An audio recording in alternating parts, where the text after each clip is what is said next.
nombre del Padre, del Hijo y del Espíritu Santo. Amén. Queridos hermanos, continuamos nuestra explicación de la historia sagrada, apoyándonos en el libro de San Juan Bosco, que se llama Historia Sagrada.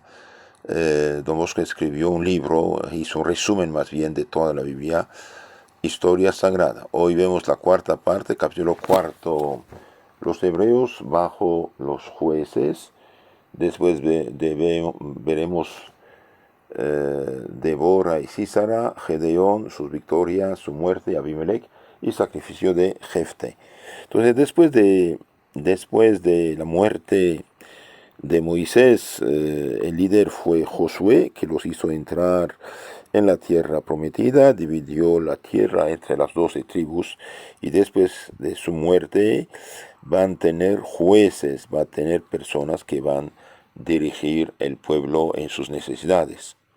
Entonces, después de la muerte de Josué, los hebreos no tuvieron jefes por espacio de 348 años, pero eran gobernados por algunos de los hombres más insignes, llamados jueces, que tenían la incumbencia de administrar justicia y hacer observar las leyes. Bajo el gobierno de estos, los hebreos pasaron muchas vicisitudes, a veces prósperas y a veces adversas. Cuando despreciaban la ley divina, Dios los abandonaba en las manos de sus enemigos y eran esclavizados. Si volvían a Dios, recuperaban su perdida libertad. Habiendo echado en olvido los hebreos los santos consejos de Josué y de Moisés, el Señor lo hizo caer en las manos del rey de los cananeos, el cual los trató con mucha dureza por espacio de 20 años.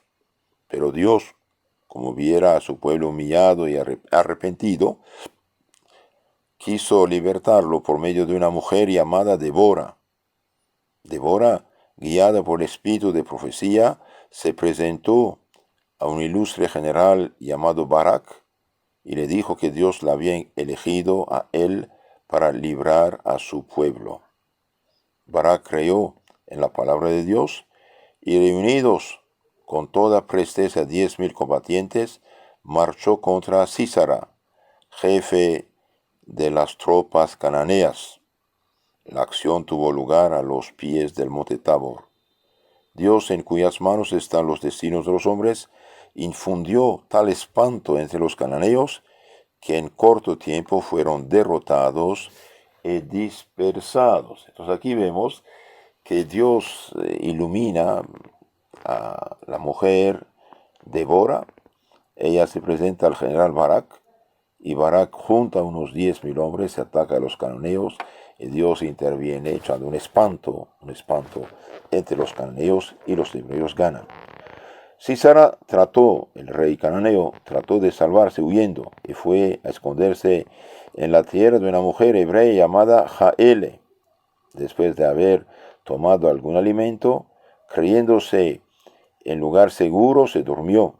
Entonces Jaele, echando a mano de un clavo largo, a fuerza de martillazos, le traspasó las sienes, clavando su cabeza en el suelo. De esta suerte, el orgulloso Sísara, que quería oprimir al pueblo de Dios, por mano de una mujer, pasó del sueño a la muerte. Jorge Gram,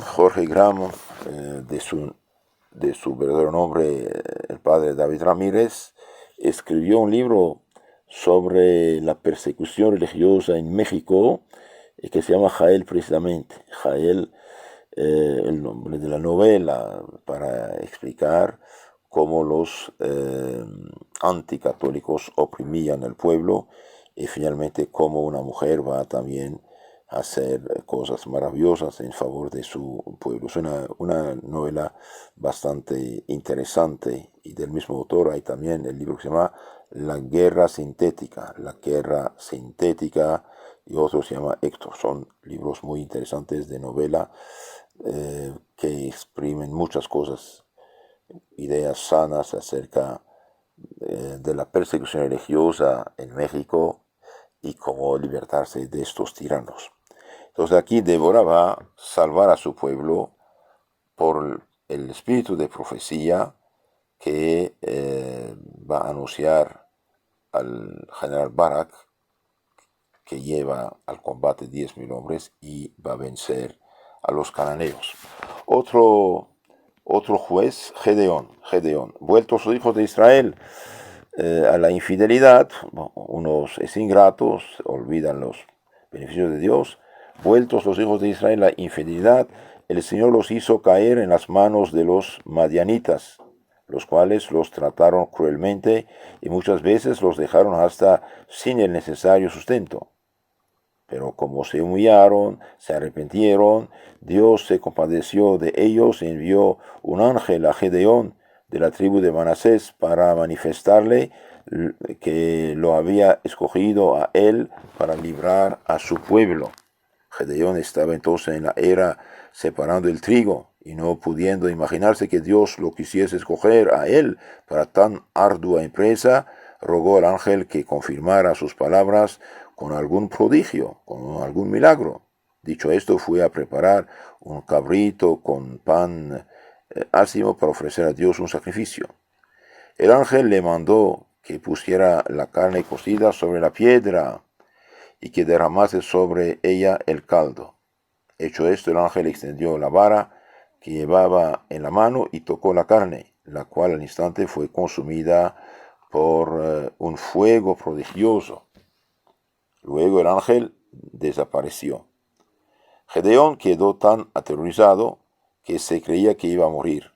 Sin embargo, como quería estar más seguro de su misión, rogó a Dios que se designase probárselo mejor con este otro milagro. Él pondría un vellón, es decir, una lana de oveja esquilada, en la era, y Dios haría caer rocío del cielo de tal suerte que mojara tan solo el vellón y dejara en seco el terreno que lo rodeaba. Sucedió como Gedeón lo había deseado.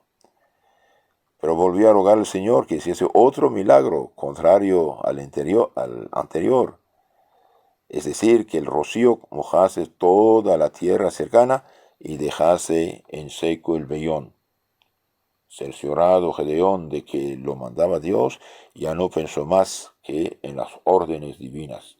Preparó un ejército de 30.000 hombres, se dirigió al encuentro de los madianitas, que lo estaban esperando en número de 35.000. Entonces aquí Gedeón es un hombre prudente, quiere absolutamente estar seguro de que es Dios que interviene, que Dios lo manda y no es obra de su imaginación, de su fantasía, porque eso puede ser fatal para él y para el pueblo que va a hacerle caso.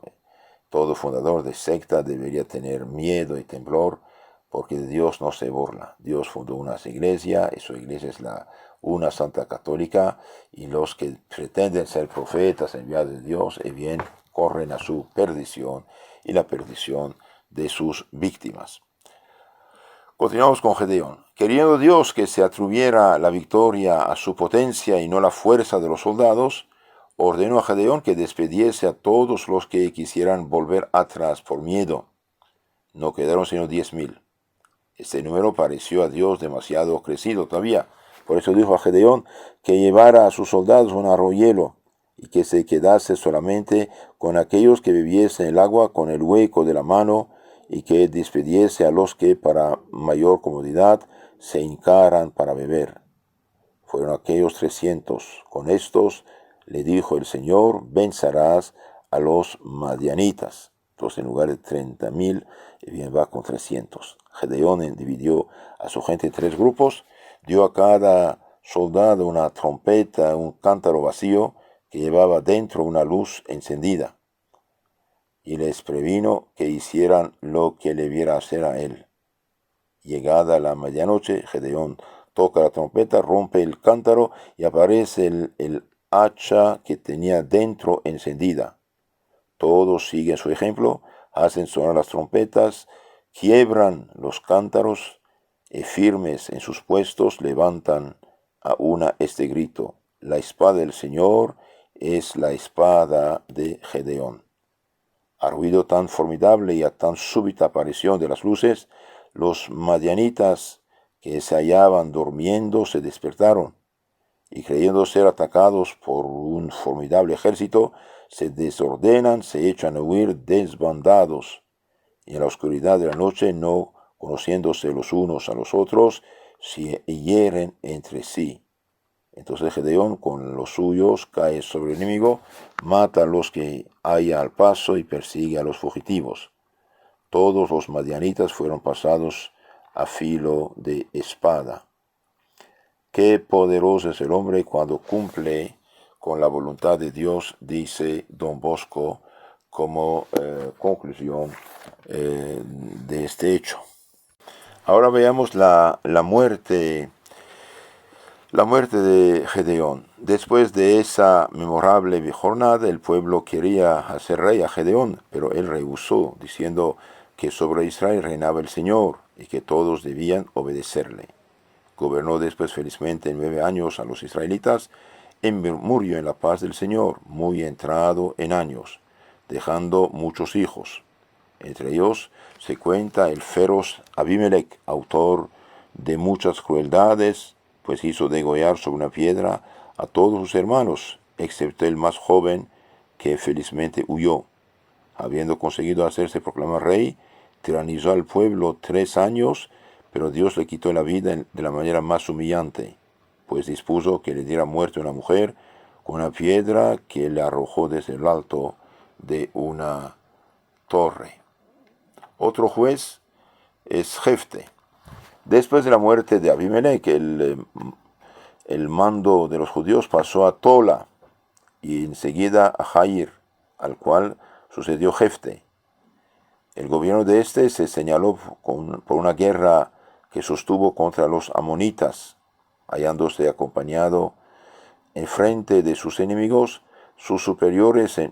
muy superiores en número, quiso estar cierto de la victoria, e hizo voto a Dios que le sacrificaría a la persona de su casa que hallaría primero al volver de la guerra. Es un voto aquí peligroso, no puede sacrificar a un ser humano. Combatió y alcanzó la victoria. Pero cuál fue su pesar cuando a su vuelta vio a su propia hija que cantando y bailando con otras jóvenes le salió al encuentro para darle la bienvenida. Se arrepintió del voto que había hecho inconsideradamente, pero ya era tarde. La hija, cuando supo la promesa que había hecho su padre, se ofreció de buena gana a ser sacrificada.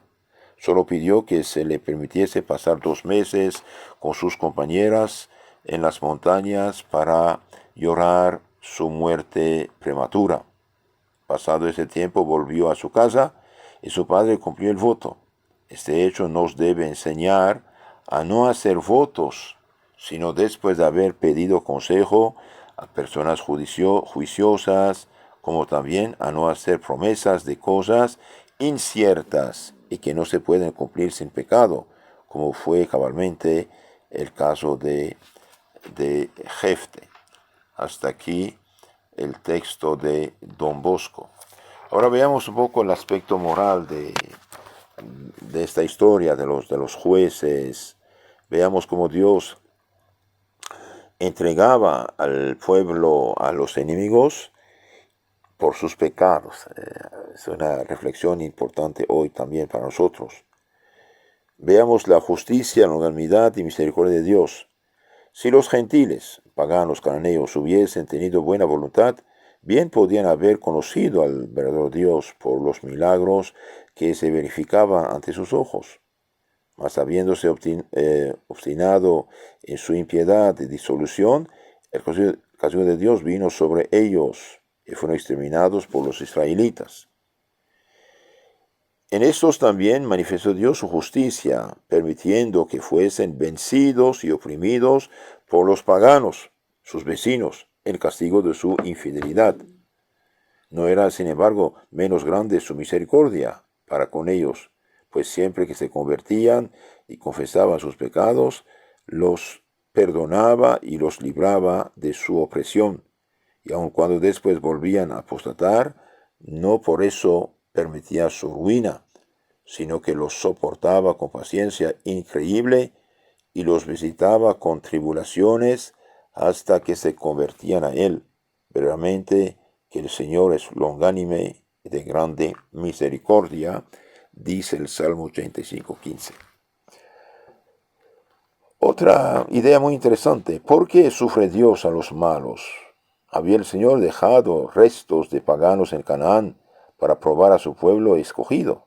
Así tolera Dios también en medio de los cristianos hombres sin fe, sin costumbres, para, uno, dar a estos tiempos de arrepentirse y hacer penitencia. Dos, para probar a los fieles y virtuosos a fin de que su fidelidad en la fe y en su práctica de la virtud le acrecienten sus méritos.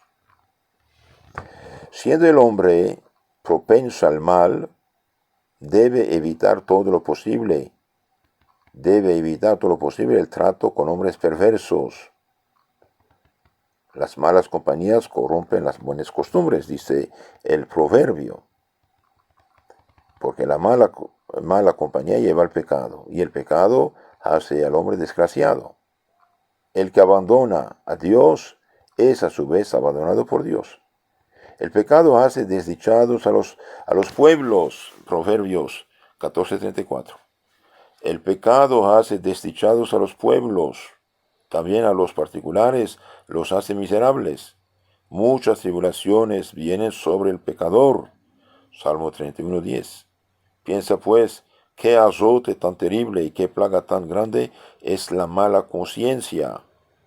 Los impios no tienen paz alguna, Isaías 48:22. Dios permitió que los hebreos fueran vencidos y oprimidos. ¿Por qué? Porque la tribulación tiene su utilidad. Cuando la desgracia pesaba sobre los israelitas, se volvían contritos al Señor. Dios manda penalidades a los pecadores para que se conviertan. Si un accidente, un fracaso, un problema, es medio de salvación. En las frecuentes apostasías del pueblo de Israel, vemos muy claramente que corrompido e inclinado el mal es el corazón del hombre. Esta propensión a lo malo es una consecuencia del pecado original y solo puede vencerse con la gracia que Cristo nos ha merecido. Por lo tanto, hace falta vivir en estado de gracia, porque cuando uno está en estado de pecado mortal, bien pierde los antídotos contra la inclinación al mal debido al pecado original. El pecado original dejó en nosotros 4 heridas: ignorancia en la mente, malicia en la voluntad, concupiscencia, deseos malos en los sentidos y debilidad en la voluntad. El que está en pecado mortal va a estar con esas heridas sin los antídotos. Al contrario, el que se confiesa, comulga, reza, vive una vida cristiana, bien tiene antídotos contra estas heridas. Tiene fe, prudencia, sabiduría, entendimiento, ciencia, consejo, por ejemplo, contra la ignorancia.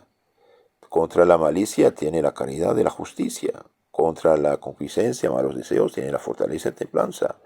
Y contra la debilidad tiene también la fortaleza. Y hay un antídoto universal que hace crecer los antídotos y disminuir las llagas, es la Santa Comunión. Entonces, el pecado original sí nos dejó inclinados. Y el drama del mundo actual es precisamente no creer en el pecado original. No solamente los paganizados, también muchos católicos ya no saben nada de esto.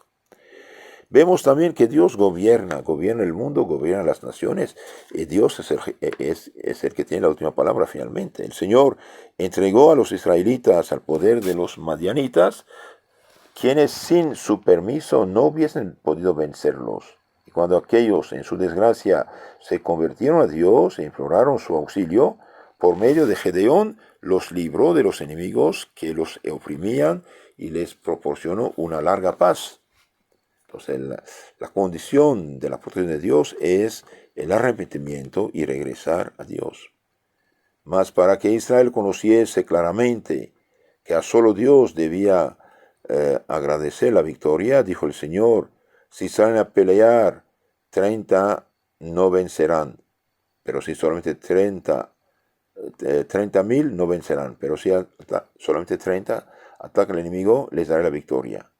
Dios guía los destinos de los pueblos, como los de los individuos, con poder y sabiduría, con bondad y justicia.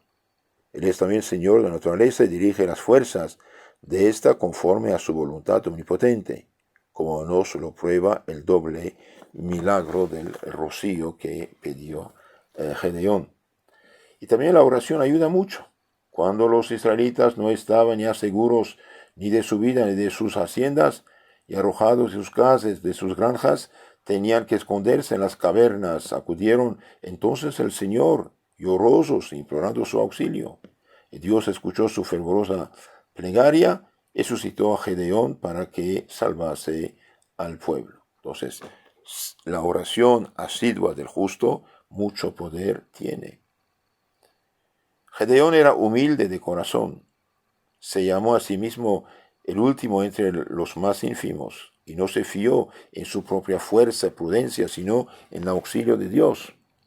Después que por el doble milagro del rocío conoció que el Señor era propicio a los israelitas y los quería salvar por su medio, con un exiguo número de combatientes acometió al poderoso enemigo y lo destrozó mientras éste iba huyendo.